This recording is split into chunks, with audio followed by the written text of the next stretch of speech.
The road curved like a fading scar through the quiet town of Maple Hollow, ending at a small lane lined with dying trees. At the very end stood the house on Willow Creek, the one Nora hadn't seen in nearly 15 years. Its white paint had peeled into gray flakes, and the windows stared back like half-closed eyes. She slowed the car, heart pounding, unsure if it was nostalgia or dread clawing at her chest. The air smelled of damp earth and rusting metal. The same wind that used to carry her laughter as a child now whispered something colder. Nora had promised herself she'd never come back here, not after her mother's death, not after everything that followed. But grief has a way of calling you back to unfinished places. She stepped out, boots crunching on gravel, and for a long minute, just stared. The porch light was still the same, crooked and dim, casting a weak glow on the wooden steps. Then the door opened, and Uncle Raymond stood there, older but unmistakable, tall, broad-shouldered, his gray hair slicked neatly back. His eyes softened when he saw her. "Nora," he said, his voice deep and calm, carrying that familiar warmth that once made her feel safe. "You came." "I said I would," she replied, forcing a smile. Her throat tightened as she stepped into the light. He embraced her briefly, his arms firm but oddly hesitant. Inside, the house smelled of cedar and faint smoke, exactly as she remembered. Photographs still lined the mantel, her mother, her younger self, and Raymond in his sheriff's uniform from years ago. But there were gaps on the wall, outlines where frames once hung. It looked like someone had been rearranging memories. "You've been alone all this time?" she asked quietly. He nodded. "Solitude keeps the noise away." "What noise?" He didn't answer, only smiled and turned toward the kitchen. "You must be starving." The evening unfolded gently, almost tenderly. They ate in silence broken by polite questions. How was the city, her work, her health? He listened with the same patience she remembered, but there was something else now, something heavy in his gaze, as if he were studying her words more than hearing them. After dinner, she wandered to the back window. The yard stretched into the dark, the shape of the old tool shed barely visible beyond the roses. Even from inside, she could see the soil around them was fresh, darker than the rest. She blinked, dismissing the thought. Raymond had always tended those flowers obsessively. Her mother used to joke that he loved them more than people. He joined her at the window. "Still remember that swing?" he asked, nodding toward the tree in the corner of the yard. "Yeah," she whispered. "You built it for me after Mom," she trailed off. His hand rested lightly on her shoulder, comforting, yet strangely cold. "We did what we could, Nora. Life takes more than it gives." She looked up at him, then really looked. His smile didn't quite reach his eyes. Later that night, lying in her old room, Nora couldn't sleep. The house creaked with the weight of time, the walls groaning like they remembered too much. Through the window, she saw the garden again, the faint shimmer of dew on the rose petals, the shadow of the shed. And for just a second, she thought she saw someone standing beside it. When she blinked, the shape was gone. She turned over, convincing herself it was only the dark playing tricks. But as she closed her eyes, the sound of distant footsteps echoed through the floorboards, steady, deliberate, moving toward the back door. The same door that led out to the roses. The morning sun spilled weakly through the curtains, painting pale stripes across Nora's bed. For a moment she forgot where she was. Then the faint ticking of the old grandfather clock downstairs reminded her, Willow Creek. Uncle Raymond's house. The echoes of last night's footsteps drifted back like a half-remembered dream. When she came down, Raymond was already in the kitchen, frying eggs and humming softly. His back was straight, his movements precise, like someone performing a routine he'd practiced for years. "Morning, sleepyhead," he said without turning. "You always were hard to wake up." Nora smiled faintly and poured herself some coffee. The aroma should have felt comforting, but the air in the room carried a weight she couldn't name. "I thought I heard you walking around last night," she said carefully. "You up late?" He paused only for a second before answering. "Old houses make old noises." When he finally turned to face her, his expression was pleasant, almost rehearsed. But behind that smile, his eyes stayed still, unblinking, guarded. She forced a light laugh. "Guess I'm just not used to the silence anymore." City life is louder. He nodded slowly, his gaze following her too long before shifting away. Noise isn't always bad. It keeps your mind busy. They ate quietly. Outside, the wind brushed through the trees, rattling the window panes like faint whispers. When she glanced toward the backyard, she noticed something odd. The shed door was ajar. It hadn't been last night. "Did you go out to the shed this morning?" she asked. He didn't look up from his plate. "Just checking on some tools. You remember how your mother used to plant vegetables out there? I might start again." Her chest tightened at the mention of her mother. "Yeah, I remember." After breakfast, Nora offered to help clean the porch. Raymond hesitated, then agreed. Together, they swept fallen leaves, though she could feel his watchful presence more than his words. Every time she moved near the garden, his posture stiffened slightly. When her broom accidentally knocked into one of the rose bushes, his voice snapped like a whip. "Careful!" She froze. "Sorry, I didn't mean." He immediately softened, stepping forward with an apologetic smile. No, they're delicate. These roses meant a lot to your mother. I like to keep them alive for her." His explanation sounded kind, but something about his tone felt rehearsed, like a line he'd told himself too many times. Later, while sweeping near the porch steps, Nora's eye caught a small photo frame tucked between two planks of wood. She pulled it free. The image was old, sun-faded, her uncle and her mother standing beside a young woman she didn't recognize. The woman's smile was wide, almost radiant, but Raymond's hand rested on her shoulder in a way that made Nora's stomach twist. "Who's this?" she asked, holding it up. Raymond looked up sharply from the yard. For a moment, his jaw tightened. Then came that same gentle smile, thin, strained, empty. "Just an old friend of your mother's. Someone who didn't listen." "Didn't listen?" He chuckled dryly as if realizing he'd said too much. Don't mind me. Getting old makes the tongue slip." He turned away, continuing to rake leaves that didn't need raking. That night, Nora couldn't stop staring at the photograph. The woman's eyes seemed alive, trapped behind the glass.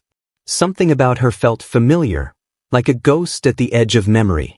When she turned it over, she found faint handwriting on the back. Only 2 words were legible: "For Ray." Downstairs, the house was quiet again. Too quiet. Then came a faint metallic creak from the yard, the shed door, swinging open and shut in the wind. Nora pulled her blanket tighter, trying to convince herself it was nothing. But even from her room, she could feel his presence in that stillness, watching, waiting. And somewhere beneath the soil, the roses seemed to breathe. The morning came gray and heavy, clouds pressing low over the hills as if the sky itself were holding its breath. Nora sat at the kitchen table, the photo lying between her palms. The woman's smile gleamed faintly under the weak light, frozen in a happiness that felt almost cruel now. The inscription, "For Ray," taunted her with quiet intimacy. Raymond entered moments later, boots damp with dew. He glanced at the photo but didn't comment, moving straight to the coffee pot. The silence between them hummed. "Uncle Ray," Nora said carefully, "about this woman, who was she really?" He didn't answer right away. The spoon in his hand paused mid-stir, then resumed, slower. "Like I said, an old friend. She used to help your mother in the garden." "She looks young," Nora pressed. "You said she didn't listen. What did you mean by that?" Raymond turned, his eyes narrowing just a little. "Sometimes people don't know when to leave the past alone, Nora. Curiosity can hurt more than truth." His voice was calm, but there was weight under it, an unspoken warning. Nora forced herself to nod, pretending to drop it. But in her chest, something had begun to twist. Later that day, she wandered into the living room. Dust motes floated through the sunlight, and the air smelled faintly of lavender polish. On a side table lay a stack of old photo albums. She hesitated, then opened one. The early pages were harmless: birthdays, Christmas mornings, her mother's bright smile. But the further she flipped, the stranger it became.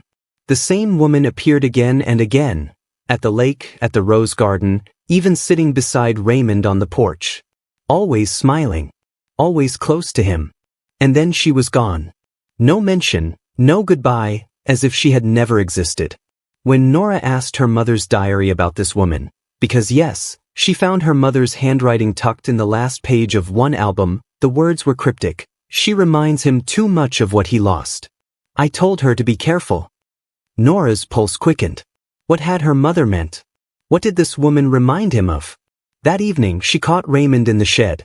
Through the cracked door, she saw him kneeling beside a small wooden box. He was whispering something, low and rhythmic, almost like a prayer. When she stepped closer, the floorboard creaked. He looked up sharply. You shouldn't be out here, he said. His face softened almost instantly, but his hands stayed on the box. Old tools. Dangerous place for curious feet. Sorry, she murmured. I didn't mean to. Some things, he interrupted, rising to his full height, are better left buried. The words lingered long after he'd walked past her. That night, the house refused to sleep.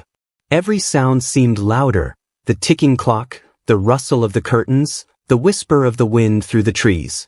Nora lay awake, staring at the photo she'd taken from the album. She studied the woman's eyes again, looking for something, fear, maybe, or trust. And then she saw it, the background. Behind the woman and Raymond was the rose garden. The same one outside her window. Nora sat up, heart pounding. The roses had always been there, since before she was born. But if this woman had been close to her uncle, and then simply vanished, why was there no trace of her anywhere else? A sudden noise broke her thoughts, a faint, muffled sob from the backyard. She froze, listening. It came again, soft, almost pleading. She rose and stepped to the window. The shed door swayed gently in the wind.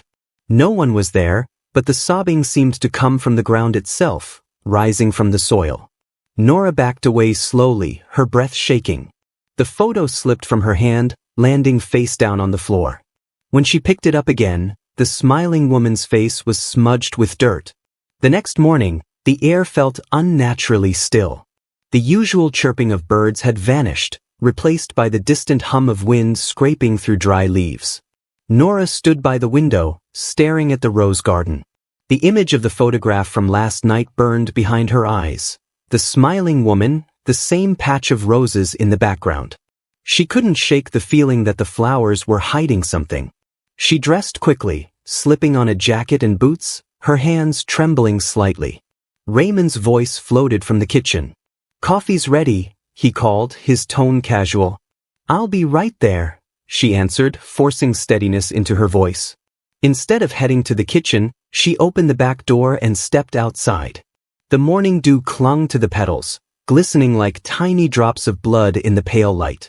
The soil beneath her boots felt soft, too soft for this time of year. Raymond always prided himself on his perfect garden, but these roses looked disturbed. Some stems were tilted, their roots half exposed, as if someone had recently dug there and hastily covered it up. She crouched and touched the ground. The dirt was still damp, freshly turned. Her pulse quickened. Grabbing a small trowel from beside the fence, she began to dig. At first, it was just soil, rich and dark. Then, something solid. She brushed away the dirt and uncovered a small, rusted chain. A necklace. Her breath caught in her throat. It was the same one the woman wore in the photograph. Behind her, a voice broke the silence. What are you doing?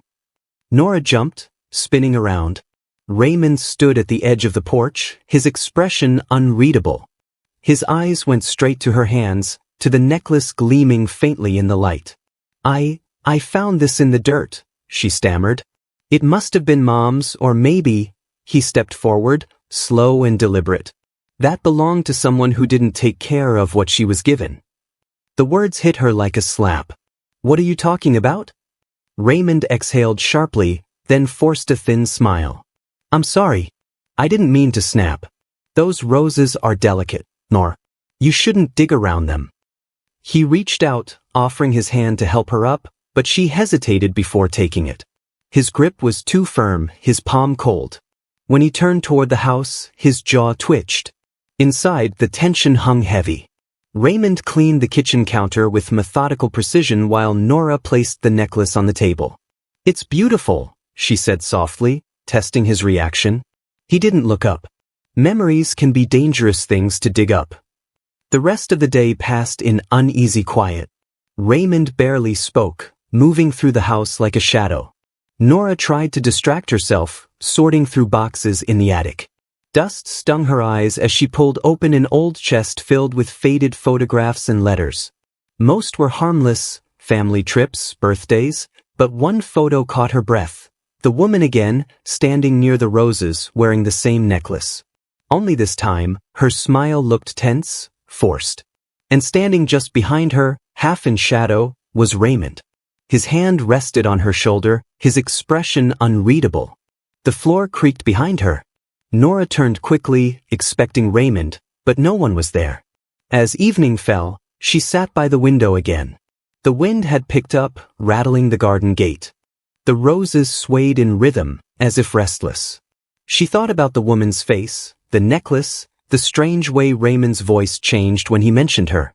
A sound broke through her thoughts, a soft thud from outside, followed by a low scraping noise. She stood, heart pounding, and peered out the window. The shed door was open again, its hinges groaning in the wind. Raymond was nowhere to be seen. Nora's gaze drifted back to the roses. For the first time, she noticed faint depressions in the soil, like the ground had been disturbed again. She stepped back from the window, her chest tightening. Whatever was under those roses, it wasn't just roots and soil. And tomorrow she decided she was going to find out. Nora didn't sleep that night. Every creak in the house sounded deliberate, every sigh of wind a whisper through unseen cracks. The discovery of the necklace refused to leave her mind. She had tried to tell herself it was coincidence, something lost, nothing more, but the weight of Raymond's words kept replaying. That belonged to someone who didn't take care of what she was given. By morning, she had made up her mind. If the roses were hiding something, then the house was hiding more. She decided to start in the attic, the one place she hadn't yet explored since returning. The ladder groaned as she climbed. The air up there was thick, the kind that hadn't been disturbed in years. Dust floated like ghosts through thin beams of sunlight slicing in from the single, cracked window.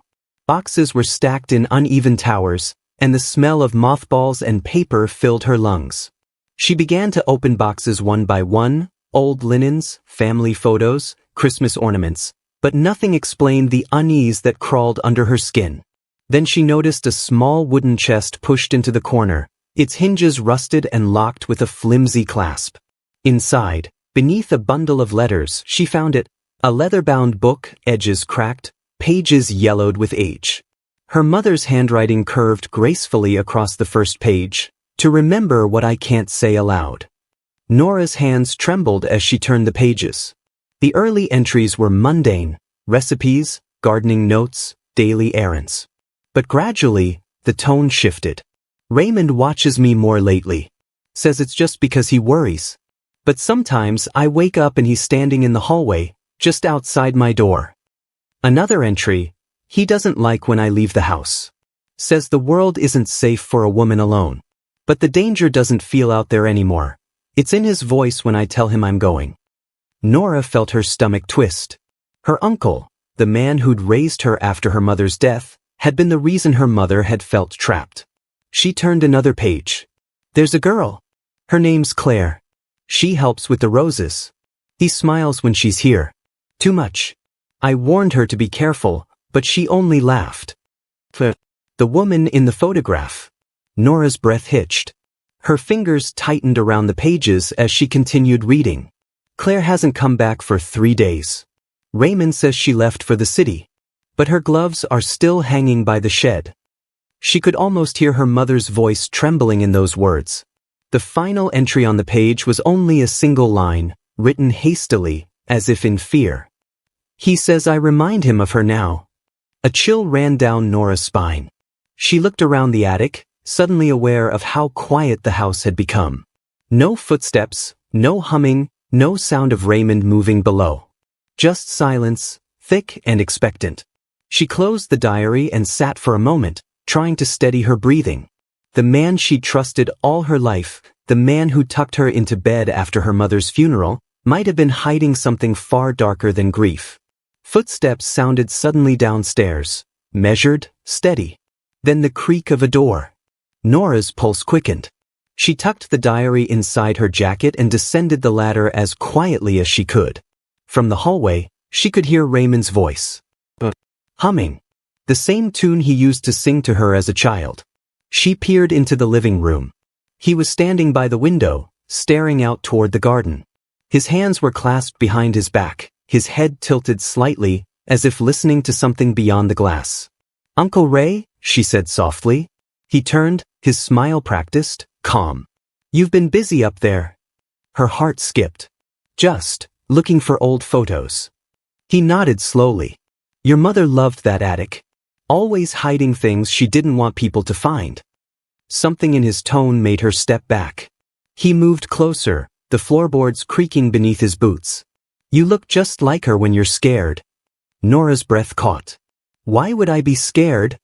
He smiled again, the same gentle smile that never reached his eyes. "Because you're digging in places that were meant to stay quiet." Then he turned and walked toward the kitchen, leaving her frozen in the hallway, the diary pressed tight against her chest. That night, she sat on her bed, reading the final pages. The last entry was dated 2 days before her mother's death. "If anything happens to me, the truth is buried under the roses." Nora lowered the diary slowly, her hands trembling. Outside, the wind rose, carrying the faint scent of turned earth through the open window. She stood, heart pounding. The truth wasn't in the attic anymore.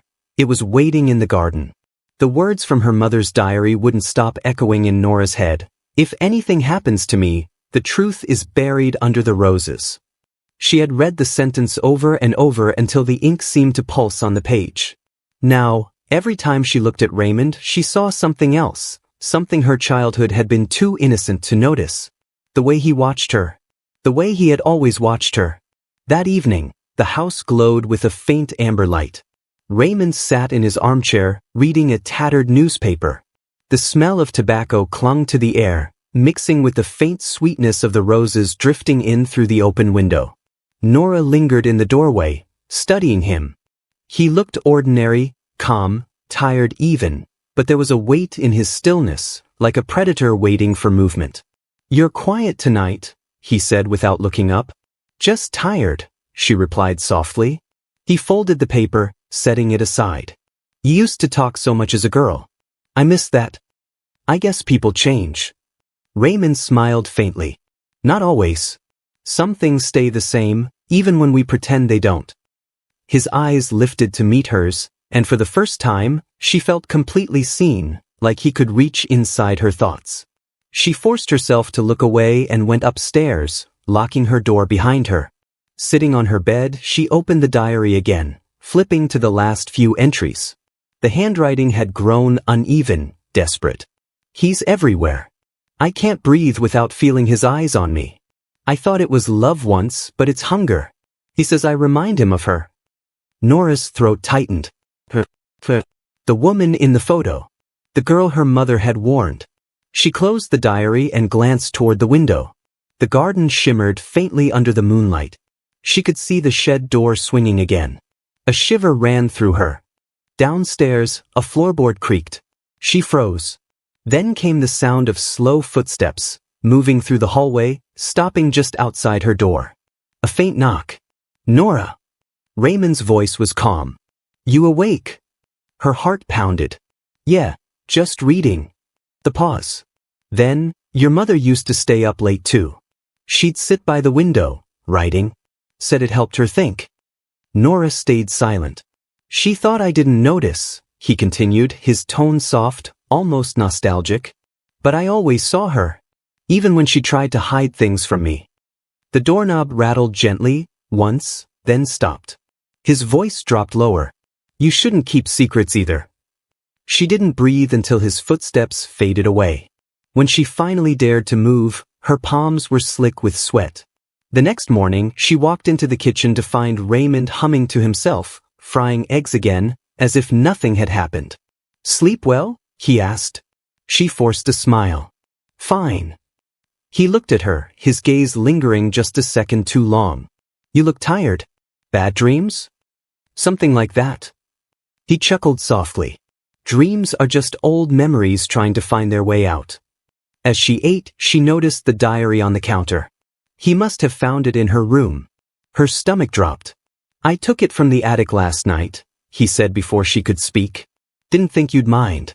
Your mother was troubled in those last months. Wrote things that weren't true. She was scared, Nora said, voice trembling. He tilted his head, studying her.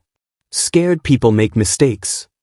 She wanted to scream, to demand what he'd done to her mother, to Claire, but his calmness held her silent. There was something in his eyes, that same quiet authority that had once comforted her as a child. Only now, it felt suffocating. After breakfast, he stepped outside to tend the roses. Nora watched through the window. He moved carefully, almost reverently, running his fingers along each stem as if greeting something beneath. When he straightened and looked back toward the house, their eyes met. She stepped away from the window instantly, her pulse racing.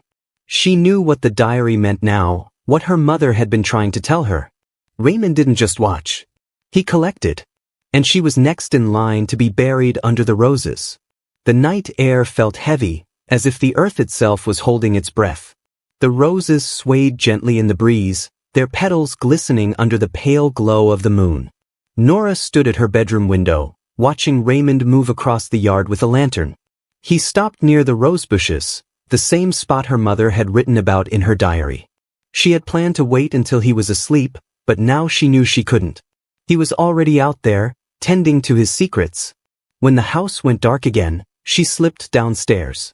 Every creak of the floorboards sounded like thunder in her ears. She clutched the small flashlight she'd taken from the kitchen drawer and stepped outside, the cool night brushing against her skin. The yard smelled of damp earth and roses. The shed loomed at the edge of the garden, its door slightly open, the same way it had been that first night. The lanterns still glowed faintly on the ground where Raymond had been standing. Nora approached the rose bed, her shoes sinking softly into the soil. She hesitated, staring at the patch her mother had marked in the diary, beneath the third rosebush by the fence. Her hands trembled as she knelt and began to dig with the small trowel she'd brought. The earth was moist, resisting her at first, but then began to give way. The scent of the soil grew stronger, sharper. Something about it felt wrong, too rich, too sweet. After a few inches, her trowel hit something solid. She froze. Slowly, she brushed away the dirt. A corner of plastic peeked through. Her stomach tightened. She uncovered it piece by piece until she saw what it was, a small bundle wrapped in black garbage bag plastic. Her breath came fast and shallow. She peeled it open just enough to see a glimpse of fabric, faded pink with tiny white buttons. A child's dress. Her mind reeled. She dropped the trowel, stumbling back. That dress, she'd seen it before. In a photo album. It had belonged to Claire. Before she could process the horror, a voice broke through the night. "What are you doing, Nora?" She turned sharply. Raymond stood a few feet away, the porch light illuminating half his face. His eyes were dark, unreadable. I couldn't sleep," she stammered. "I thought I heard something." He stepped closer, his gaze falling to the disturbed soil. "You shouldn't be out here. It's late." Her flashlight trembled in her hand. "What's buried here, Raymond?" He tilted his head, almost amused. "Roses need good soil. Sometimes I bury things to help them grow." "There's a dress," she whispered. "A child's dress." He sighed softly as if disappointed. "You shouldn't have looked, Nora. Curiosity is dangerous. Your mother learned that too." Her chest tightened. "What did you do to her?" Raymond's smile was faint, deliberate. "She wanted to leave. I couldn't let her take you." Nora took a step back, clutching the flashlight like a weapon. "You killed her." His expression didn't change. "I protected this family. That's what love is, Nora, doing what's necessary." She turned and ran. Her feet barely touched the ground as she sprinted toward the shed. She slammed the door behind her, locking it with the rusted bolt. The smell inside was thick with earth and chemicals. In the beam of her flashlight, she saw gardening tools, jars of fertilizer, and a row of boxes stacked neatly against the wall. She opened one. Inside were old photographs, neatly arranged. Her mother. Other women she didn't recognize. Each one smiling, each photo marked with a date on the back. Then she saw her own face. A recent photo, taken from the window, her sitting at her desk upstairs, unaware. Her blood ran cold. He had been watching her, just as her mother had written. Outside, Raymond's footsteps crunched across the gravel. "You can't hide from me forever, Nora," he called softly. "You're all I have left." She backed deeper into the shed, her heart pounding. The lantern light flickered through the slats, shadows crawling across the walls. Then she saw it, a trapdoor near the far corner, half covered by a tarp. Her breath hitched. There was only one way this could go. As Raymond's hand turned the shed door handle, Nora pulled the tarp away and lifted the hatch. A cold draft rose from the darkness below. She hesitated only a second before climbing down. The trapdoor closed above her just as the shed door creaked open. The air below the shed was cold, damp, and suffocating.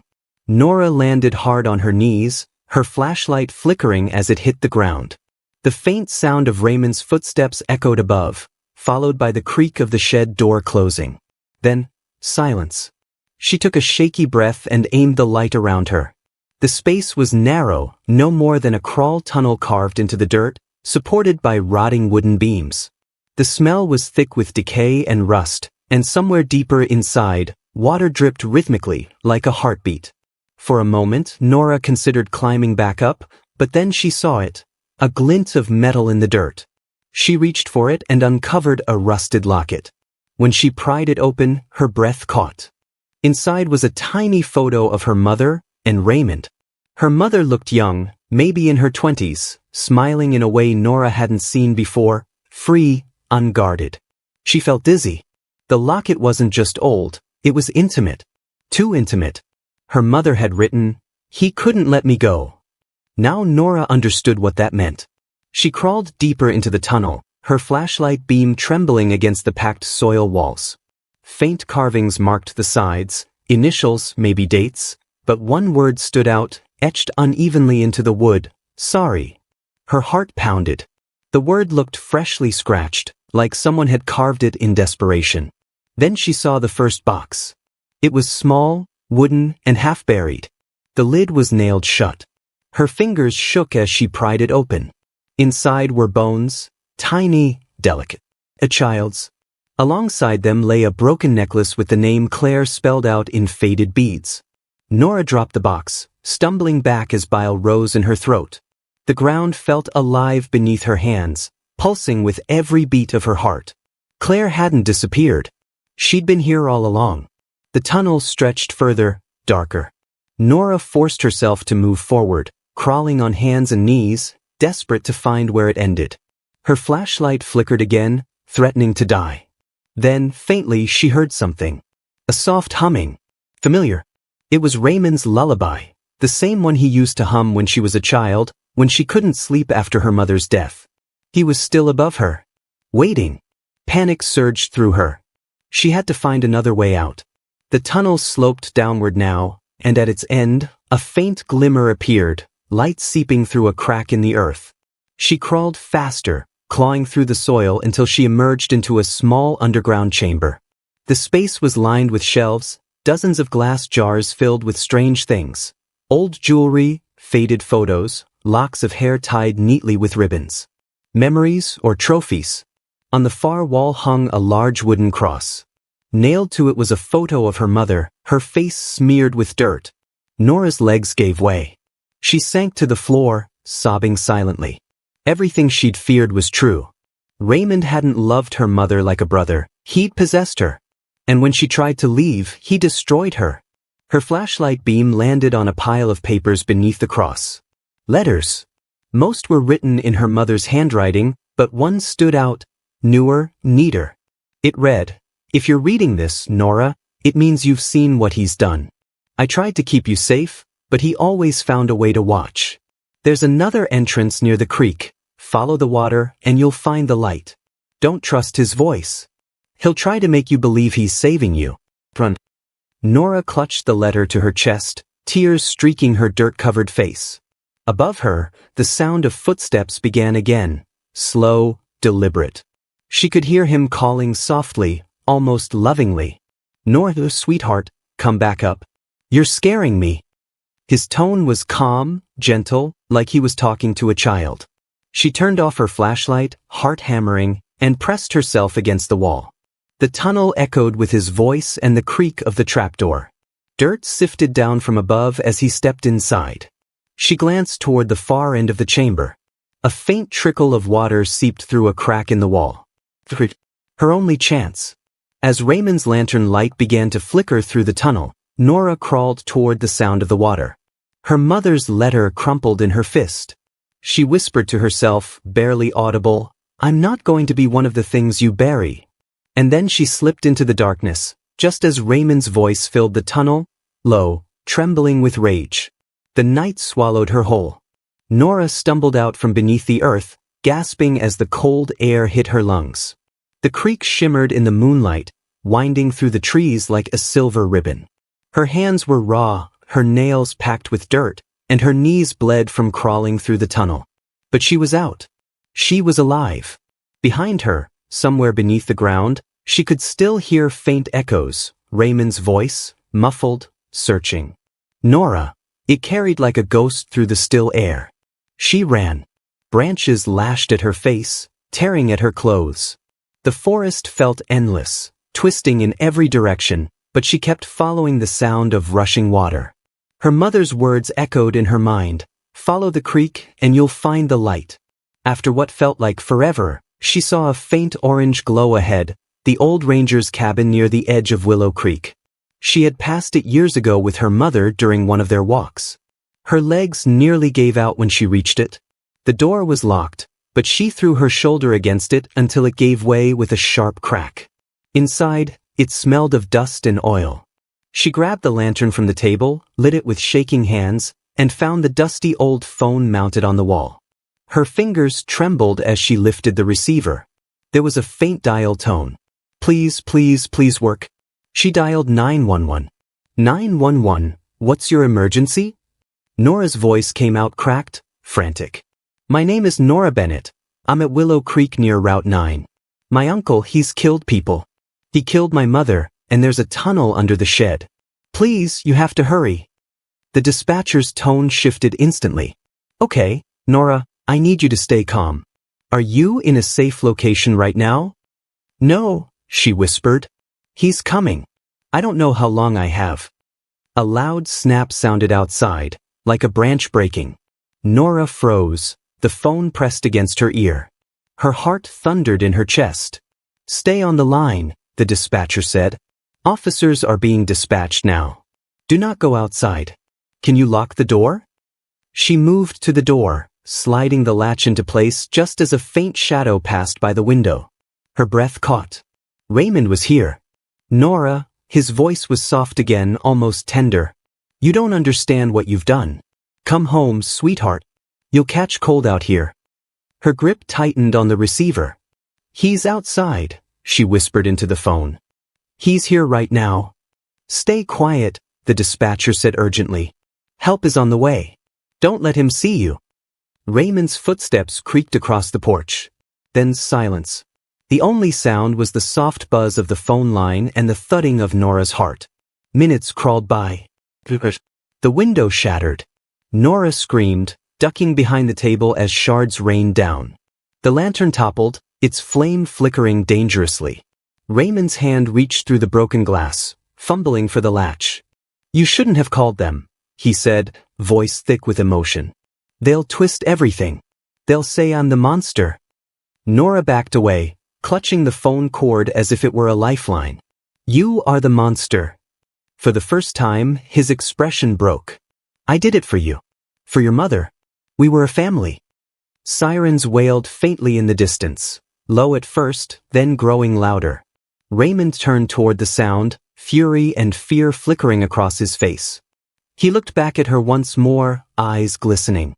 "You'll see the truth one day," he said softly. Then he turned and vanished into the trees. Nora collapsed to the floor, sobbing into the receiver. The dispatcher's voice was faint in her ear. "Stay with me, Nora. Officers are almost there. Through the shattered window, she saw flashing red and blue lights cutting through the woods. She had made the call. She was safe, for now. But as the sirens drew closer, a new fear crept in. If he escaped into the forest, he wasn't gone. He was waiting. The morning came with sirens, flashing lights, and the smell of rain. Nora sat on the back of an ambulance, a blanket wrapped around her shoulders. Her hands were still trembling, her nails caked with dirt. Officers moved across the yard, their radios crackling. The old Bennett house loomed behind them, quiet and watchful, its windows reflecting the gray dawn. Detective Laura Myers crouched beside her, her tone steady but gentle. "You did the right thing calling us. Can you tell me again where the tunnel starts?" Nora nodded weakly. "Under the shed. There's a trapdoor. It leads to a room. My mother left a letter there." Myers glanced at one of the officers and gave a nod. Moments later, two men in uniforms pried open the shed door. The metallic squeal echoed through the yard, followed by the sharp bark of a radio. "Detective, you'll want to see this." Nora watched as they descended into the dark, flashlights cutting through the shadows. Every muscle in her body tensed. She didn't need to see it again. She already knew what lay below. Minutes passed before one of the officers re-emerged, his face pale. "We've got multiple remains. Looks like small boxes. And photos. Lots of photos." Myers exhaled, slow and controlled. "Get the forensic team down there. Secure everything." She turned back to Nora. "We'll find him. He won't get far." Nora stared at the rose garden, the soil still uneven from where she'd dug the night before. The flowers swayed gently in the wind, their beauty mocking the horror beneath. "He's always here," she whispered. "Even when he's not." The detective frowned. "What do you mean?" "He used to say things never really leave this place," Nora said softly. "They just stay buried until someone digs deep enough." By late afternoon, the yard had become a maze of police tape and evidence markers. The earth under the roses was turned over completely. One by one, the officers lifted small bundles wrapped in black plastic. The sight made Nora turn away. Inside the shed, the forensic team uncovered a second entrance, hidden behind the shelves. It led to a narrow passage that veered toward the creek, confirming her mother's warning. They found the locket too, and the diary. Each page of her mother's handwriting was sealed in evidence bags. It wasn't just a record of fear. It was a map of survival, of the quiet war she had fought against the man she once trusted. As night began to fall again, Myers returned, her voice low. "We've issued an alert for Raymond Bennett. He's armed, dangerous, and on foot. But Nora, he left something for you." Nora's stomach tightened. "For me?" Myers handed her a small envelope, found near the tunnel's exit by the creek. It was old and damp, the edges stained with dirt. Across the front, in neat handwriting, were the words, "For Nora." Her hands shook as she opened it. Inside was a photograph, her as a child, sitting in Raymond's lap. They were both smiling. On the back, he'd written, "Some flowers only bloom when you bury the right things." Nora felt sick. She dropped the photo, the paper fluttering into the grass. "He's not gone," she murmured. "He'll come back for me." Myers placed a hand on her shoulder. "We'll protect you, I promise. He's not getting anywhere tonight." But as the detective walked away, Nora caught sight of the roses again. A shadow passed across the far side of the garden, quick, fluid, almost human. When she blinked, it was gone. The next days blurred into each other. Reporters swarmed the property, and the police unearthed more evidence. Rings, letters, even a locket with the initials of a woman no one could identify. Each discovery confirmed what Nora already knew. Raymond had been doing this for years, maybe decades. Yet despite the search, he was never found. Weeks later, the house was boarded up.